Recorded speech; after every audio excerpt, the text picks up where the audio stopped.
अनुराधा तेज कदमों से बढ़े जा रही थी। ऑटो से उतरकर तेज धूप में माथे का पसीना पोंछते हुए बड़बड़ा रही थी। आज तो बाबूजी को दवा देने का समय भी निकल गया। इतनी देर हो गई, बाबूजी पता नहीं क्या सोच रहे होंगे। खुद से मन ही मन बातें करते हुए वो आदर्श निवास पहुंच गई। 82 साल के आदर्श पटेल जी अनुराधा का इंतजार करते हुए अपने बेड पर लेट गए और उनकी आंख लग गई थी। घर में नौकरानी विमला भी अनुराधा का इंतजार कर रही थी। कुछ ही देर में आदर्श आवास में घंटी बजती है। विमला फट से दरवाजा खोलते ही झट से बोल पड़ती है, बाबूजी आपका इंतजार करते करते सो गए। अनुराधा अलमारी की ड्रॉर से तुरंत दवा निकालती है और हाथों में पानी का गिलास लेकर उनके कमरे की ओर बढ़ने लगती है। जैसे ही अनुराधा आदर्श जी के कमरे के बाहर पहुंचती है, मानो उसके कदमों की आहट से आदर्श जी की हल्की नींद टूट जाती है। वो बड़े स्नेह से बोल पड़ते हैं, अनु बेटा आ जाओ। अनुराधा सोच में पड़ जाती है कि हमेशा बाबूजी मुझे कैसे पहचान लेते हैं कि कमरे के बाहर मैं ही हूँ। घर पर तो विमला भी है। अनुराधा दरवाजा खोलते ही अपनी मीठी आवाज में बोलती है, बाबूजी आप बिना कैसे जान लेते हैं कि मैं। अनुराधा ने बड़े प्यार से आदर्श जी को दवा खिलाते हुए ऑर्डर देते हुए लहजे में कहा, बाबूजी आप भी हद करते हैं। मुझे अगर देर हो जाती है तो आप दवा क्यों नहीं लेते। आदर्श जी अनुराधा के सर पर हाथ फेरते हुए कहते हैं, बेटी अब ये जिंदगी तुझे देखकर ही कटेगी। अनुराग के जाने के बाद ही तू ही मेरा सहारा है। अनुराग आदर्श जी का इकलौता बेटा जो आर्मी में तैनात था। एक आतंकवादी हमले में अनुराग शहीद हो चुका था। इस घटना को 4 साल हो चुके थे। अनुराग की याद में आदर्श जी पल पल तड़पते थे। अनुराधा जो अनुराग की मंगेतर थी, वो आदर्श जी का ख्याल इस तरह से रखती थी जैसे उनकी अपनी बेटी हो। अनुराधा और अनुराग एक दूसरे से प्यार करते थे। शादी होने वाली थी उनकी, मगर 20 जनवरी का वो मनहूस दिन था जब अनुराग एक आतंकवादी हमले में शहीद हो गया। अनुराग की मौत के बाद आदर्श जी अकेले रह गए थे। अनुराग की मां का देहांत जब अनुराग 10 साल का था हो गया था। अनुराधा का आदर्श जी से गहरा लगाव था। यही वजह है कि अनुराधा आदर्श जी से दूर नहीं जाना चाहती थी। अनुराधा एक बेटी और बेटे दोनों का फर्ज बिना शादी किए बहू बनकर निभा रही थी। अनुराधा के पिता रमाकांत जी 4 साल से उसको शादी के लिए मना रहे हैं कि वो अपना घर बसाकर अपनी जिंदगी आगे बढ़ाए, मगर अनुराधा की जिद है कि वो शादी नहीं करेगी, वो आदर्श जी की देख रेख करेगी। वही आदर्श जी भी अनुराधा को अपना घर बसाने के लिए बोलते बोलते थक चुके थे, मगर अनुराधा अपनी जिद पर अड़ी थी। सुंदर, सुशील और हर काम में निपुण अनुराधा के लिए रिश्ते आ रहे थे, मगर उसके दिल में तो अनुराग की सूरत बसी हुई थी। उधर आदर्श जी हर किसी से यही कहते कि उन्होंने कोई पुण्य काम किया था जो उन्हें अनुराधा बेटी के रूप में मिली। वो हर दिन ईश्वर से उसकी खुशी के लिए दुआ मांगते। वो यही चाहते थे कि अनुराधा के हाथ जल्द पीले हो जाए और वो अपनी नई जिंदगी शुरू कर दे। इतनी कम उम्र में उसने बहुत बड़ा दुख सह लिया। शायद अनुराधा की जिंदगी में कुछ अच्छा होने वाला था। उसकी जिंदगी नए मोड़ की तरफ बढ़ने वाली थी, जिसका अंदाजा किसी को भी नहीं था। अनुराधा समाज कार्य में दिलचस्पी रखती थी। उसने एक अनाथ बच्चों के आश्रम में काम करना शुरू कर दिया। अनुराधा का समय वहां कब गुजर जाता था कि उसको पता ही नहीं चलता था। वो आदर्श जी को दवा और खाना खिलाकर सीधे आश्रम पहुंचकर बच्चों को पढ़ाने और उनके साथ खेलने में व्यस्त हो जाती। वो मानो अपना गम भूल चुकी थी। अनुराधा का यह समर्पण देख आश्रम की ट्रस्टी के वो बेहद करीब आ चुकी थी। ट्रस्टी आशा देवी अनुराधा को बहुत पसंद करने लगी थी। वो मन ही मन उसको अपनी बहू बनाने का ख्वाब देखने लगी। आशा देवी का बेटा अनमोल लंदन में एक कंपनी में काम कर रहा था। आशा देवी चाहती थी कि उनका बेटा किसी अंग्रेजन से शादी ना कर ले। इसके लिए वो उसके लिए लड़कियां देख रही थी। अनमोल हर बार लड़कियों को रिजेक्ट करते हुए माँ से यही कहता था, माँ डर मत, तेरा बेटा किसी विदेशी लड़की से शादी नहीं करेगा। आप जिससे कहोगी उसी से करूँगा, बस मुझे कुछ समय आज़ाद रहने दे। शादी के बंधन में अभी नहीं बंधना चाहता। आशा देवी बस इस बार अनमोल के इंडिया आने का इंतजार कर रही थी।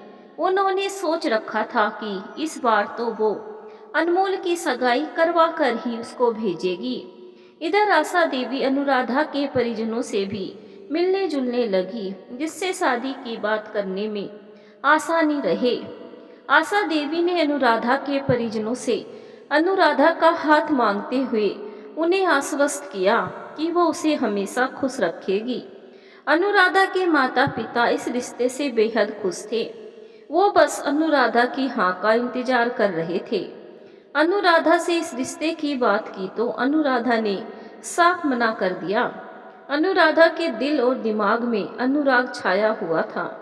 अनुराधा के परिजनों ने आदर्श जी से इस रिश्ते के बारे में चर्चा करते हुए उनसे आग्रह किया कि वो अनु को समझाए। अनु उनकी बात कभी नहीं टालेगी।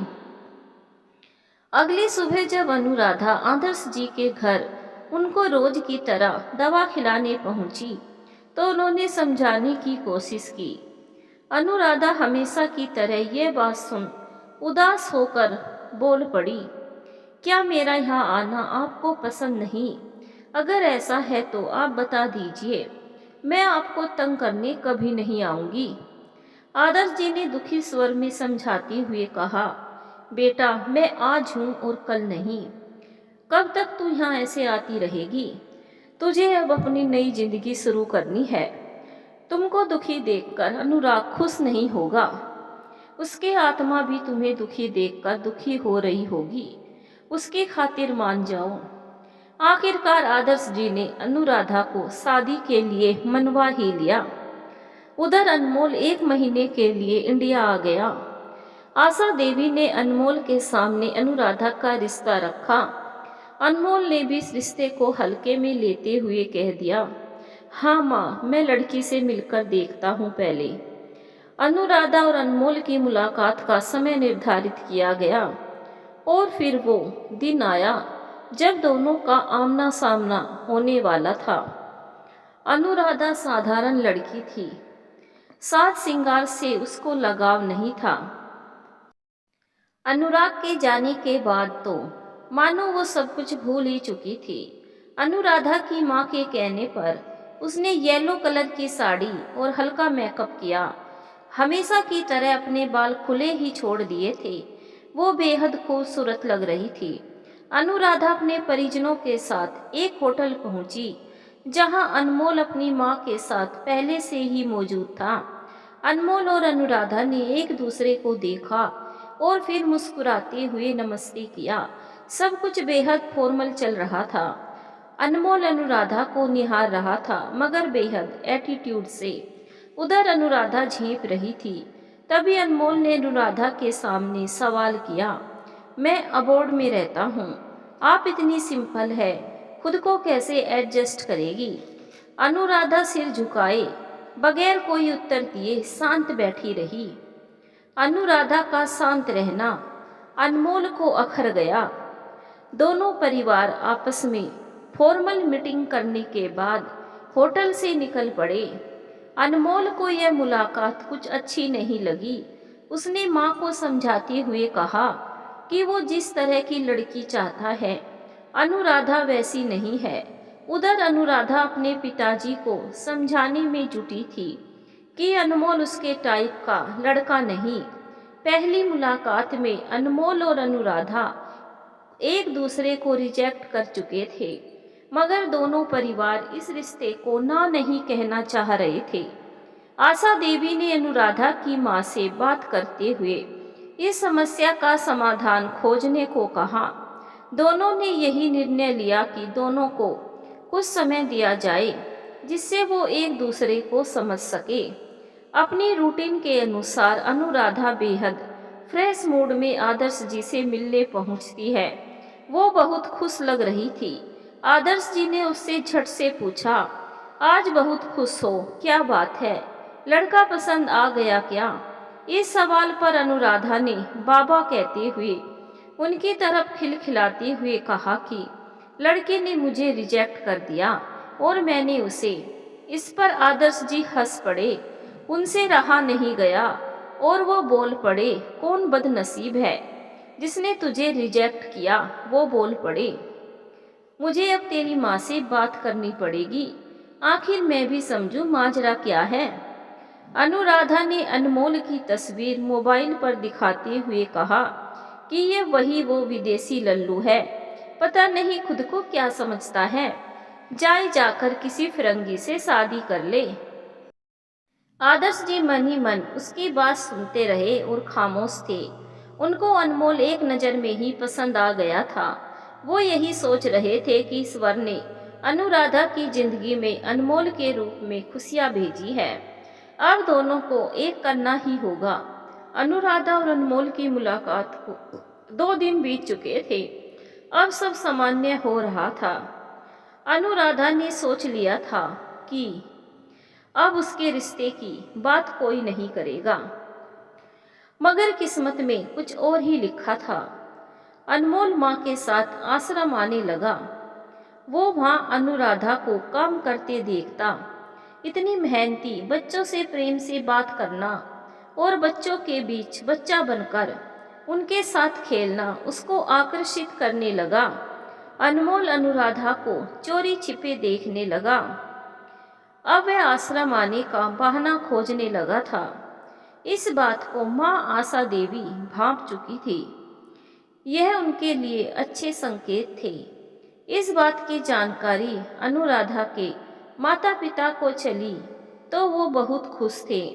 उनके सामने अब समस्या अनुराधा की हाँ का था, जिसका समाधान आदर्श जी के पास ही था।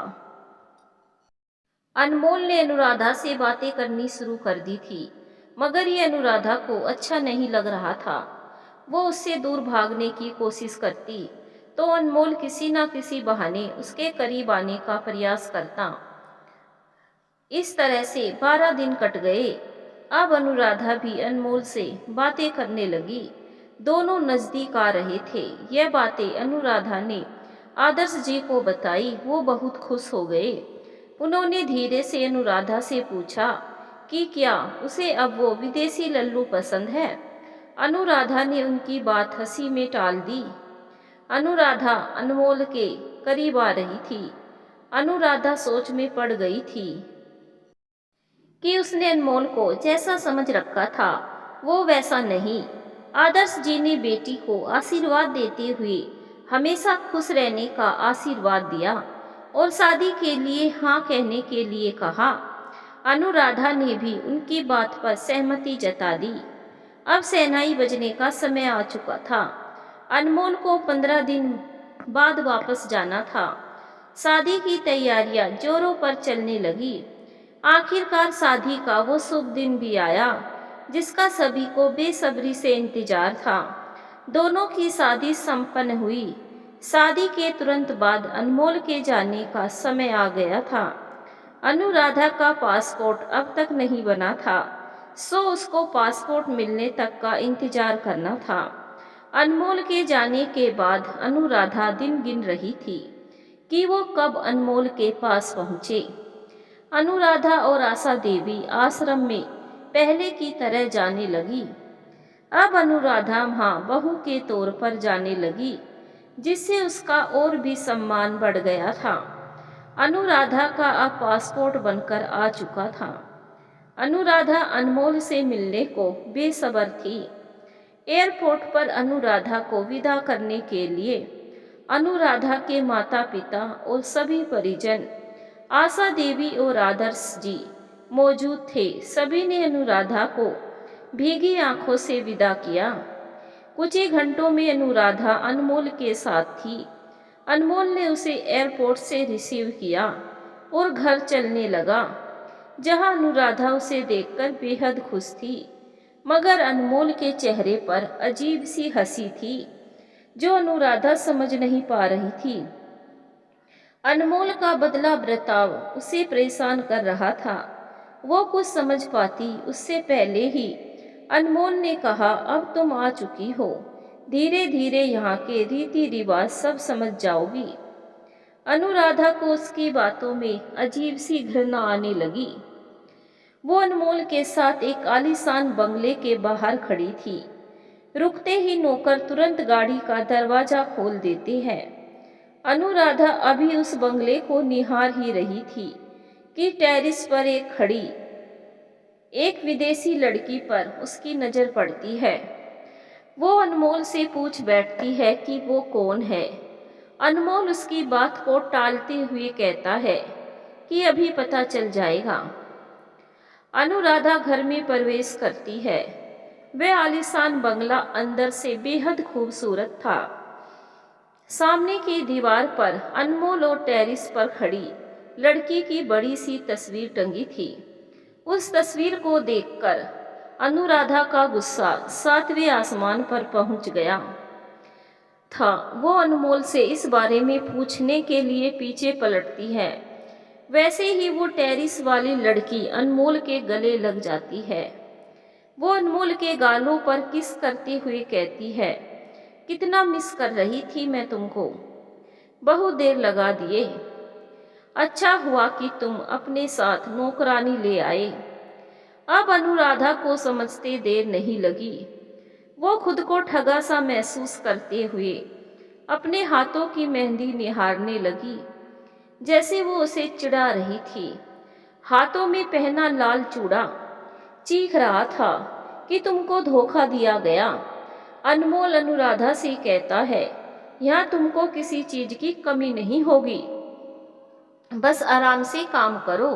वो हंसते हुए बोल पड़ा कि यहाँ ऐसा ही होता है, तुमको एडजस्ट करना होगा। और हाँ, इस बारे में माँ या अपने घर वालों से कुछ भी बताया तो वापस इंडिया जाने लायक नहीं बचोगी। अनुराधा के जीवन में अब कुछ भी नहीं बचा। वो एक जीवित लाश की तरह हो गई। अनमोल अपने कमरे में जा रहा था और अनुराधा उसको एकटक देखती रही। उसने इस सच को स्वीकार करते हुए अपनी पीड़ा दिल में समेट ली। उसने इस सच को सीने में हमेशा के लिए दबा लिया और परिवार को अपनी झूठी खुशी का इजहार किया। अनुराधा आज फिर अकेली हो चुकी थी। समय बीत रहा था। अनुराधा अनमोल के बर्ताव से पूरी तरह टूट चुकी थी। वो अनमोल के आलीशान बंगले में नौकरानी की तरह काम करती। अनमोल और उसकी पहली पत्नी उसे दिन रात टॉर्चर करते। दिन भर का काम करने के बाद अनुराधा कुछ समय निकालकर पास के एक पार्क में जाती, जहां बच्चों को खेलता देख समय गुजार लेती थी। अपने परिजनों से इसी दौरान बात करके सबको खुश कर देती थी कि वो बहुत खुश है। वहीं आशा देवी भी जब बहू से बात करती तो उनको भी कुछ नहीं बताती। अनुराधा की उदासी कोई चोरी छिपे देख रहा था। 7 समुंदर पार भी कोई ऐसा था जिसकी नजरें अनुराधा पर टिकी थी। वह जब पार्क में आती तो वो भी वहां मौजूद रहता और उसे चुपके से देखता। ये और कोई नहीं, अनमोल का दोस्त जॉनी था। जॉनी अनुराधा और अनमोल के बारे में सब जानता था, मगर अनमोल को समझाने की उसकी हिम्मत नहीं थी। जॉनी ने एक दिन अनुराधा से बात करने की कोशिश की, मगर अनुराधा ने उसे अनदेखा कर दिया और घर की तरफ दौड़ पड़ी। अगले दिन जॉनी उससे फिर बात करने की कोशिश करता। इस बार अनुराधा उसकी बात सुनने को तैयार हो गई। अनुराधा को बहुत अच्छी अंग्रेजी नहीं आती थी। वह टूटी फूटी अंग्रेजी बोलकर जोनी से बात कर रही थी। जोनी ने उसको समझाया कि वो यह सब क्यों सह रही है, वापस इंडिया क्यों नहीं चली जाती। इस काम में वो उसकी मदद करेगा। अनुराधा ने जोनी के चेहरे की तरफ देखते हुए कहा, मैं वापस जाकर माँ और पिता जी को परेशान नहीं करना चाहती। मेरे हालात को जानकर मेरे माता पिता के साथ ही आदर्श जी और आशा देवी भी बर्दाश्त नहीं कर पाएंगे। मैं उनको दुखी नहीं करना चाहती, चाहे मुझे यहाँ कुछ भी झेलना पड़े। अब तक अनुराधा और जोनी अच्छे दोस्त बन गए थे। जोनी बात बात पर अनुराधा को इंडिया चले जाने के लिए प्रेरित करता। वो अनुराधा को समझाता कि अनमोल ने कई लड़कियों की जिंदगी खराब की है। अगर तुम चाहो तो उन सब का बदला लेते हुए उसको उसके किए की सजा दिलवा सकती हो। जोनी की ये बात अनुराधा के दिल में बैठ गई। अब उसने ठान लिया था कि वो अनमोल को उसके किए की सजा दिलवा के रहेगी। उसने जोनी की मदद से लंदन के विदेश मंत्रालय में एक शिकायत की। इसमें उसने अपनी शादी के सभी सबूत पेश किए। कुछ ही दिनों में इस मामले की जांच शुरू होती है। पुलिस अनमोल को अरेस्ट करके उससे पूछताछ करती है। इस दौरान पुलिस को कई ऐसी लड़कियों की शिकायतें मिलती हैं। लड़कियों का आरोप था कि अनमोल उनसे शादी का झांसा देकर उसकी अस्मत से खिलवाड़ कर चुका है। मामला अब गंभीर हो रहा था। उसकी खबर मीडिया में भी अब आने लगी थी। अब बात फैल रही थी और अनमोल की गिरफ्तारी की खबर इंडिया भी पहुंच चुकी थी। आशा देवी और अनुराधा के माता पिता के पैरों के नीचे से मानो जमीन खिसक गई। वो सभी बेचारी अनुराधा के बारे में सोच सोच कर दुखी हो उठे कि उनकी बेटी ने पराए देश में कितना दुख सहा और उनको कानों कान खबर नहीं होने दी। इस घटना के सामने आते ही आशा देवी अनुराधा के माता पिता के साथ लंदन के लिए रवाना हो जाती है। उधर अनुराधा सभी से मिलकर भावुक हो उठती है और सबको गले लगाकर फूट फूट कर रोने लगती है। आशा देवी अपने बेटे के किए पर बहुत शर्मिंदा थी। उसने अनुराधा से वादा किया कि वो अपने बेटे को सजा दिलवा कर रहेगी। हालांकि एक माँ का अपने बेटे के लिए इस तरह का फैसला लेना बहुत मुश्किल होता है, मगर आशा देवी उसूलों की पक्की महिला थी। नारी सम्मान के लिए वो कुछ भी कर सकती थी। अनमोल का केस कोर्ट पहुंचा, जहां तमाम सबूत अनमोल के खिलाफ थे। कोर्ट ने अनमोल को 7 साल की सजा और जुर्माने का दंड सुनाया। कोर्ट के इस फैसले के बाद जोनी और अनुराधा ने चैन की सांस ली। अनुराधा ने जोनी का शुक्रिया अदा किया कि अगर वो नहीं होता तो वह अनमोल के जुल्म सहती रहती, और जुल्म सहने वाला जुल्म करने वाले से ज्यादा गुनाहगार होता है। उधर आशा देवी ने अनुराधा से हाथ जोड़ते हुए बेटे की भूल के लिए माफी मांगी। अनुराधा ने झट से उनका हाथ पकड़ लिया और बेहद नम्रता के साथ कहा कि मैंने आपको माँ कहा है और माँ हाथ नहीं जोड़ा करती। अनुराधा ने कहा, जो होता है अच्छे के लिए ही होता है। उसके आने से कई मासूम लड़कियों को न्याय मिला जो अनमोल का शिकार बनी थी। अनुराधा सबके साथ इंडिया वापस आ गई। उधर आशा देवी ने अपने आश्रम का सारा काम अनुराधा को सौंप दिया। आशा देवी बेटे के गम में बीमार पड़ गई। अनुराधा ने आश्रम का काम अपने कंधों पर ले लिया था। अब उसका दिल पत्थर का हो चुका था, जहां किसी भी पुरुष के लिए कोई जगह नहीं बची थी। यह बात अनुराधा के माता पिता के साथ ही आदर्श जी और आशा देवी समझ चुकी थी। उधर अनुराधा अब सामाजिक काम में ज्यादा समय गुजारने लगी। अब उसने एक संस्था भी खोल ली। यह संस्था उन महिलाओं के लिए थी जिनको विदेश में शादी के नाम पर ठगा जाता था। वो ऐसी लड़कियों के लिए आवाज़ उठाने लगी। कुछ ही वर्षों में उसकी संस्था ने काफ़ी नाम कमा लिया और संस्था के साथ नामी गिरामी वकील जुड़ गए। अनुराधा अब सबकी अनुराधा दीदी बन चुकी थी। अनुराधा ने अब कभी शादी नहीं की और वह बिन बिहाई बहू बनकर ही रही। धन्यवाद दोस्तों।